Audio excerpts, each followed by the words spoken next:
देखिए दोस्तों, इस गाड़ी का इंजन ऑयल का हाल देखिए, 50 ml भी नहीं निकला है। ऐसा गाड़ी नहीं रखना है दोस्तों।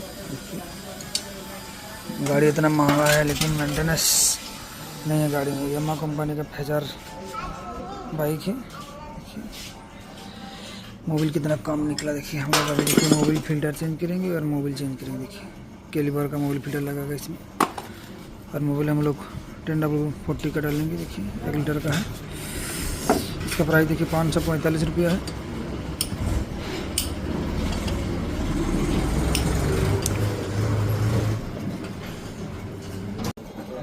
देखिए दोस्तों, हम लोग इसमें LED लाइट भी लगाएं।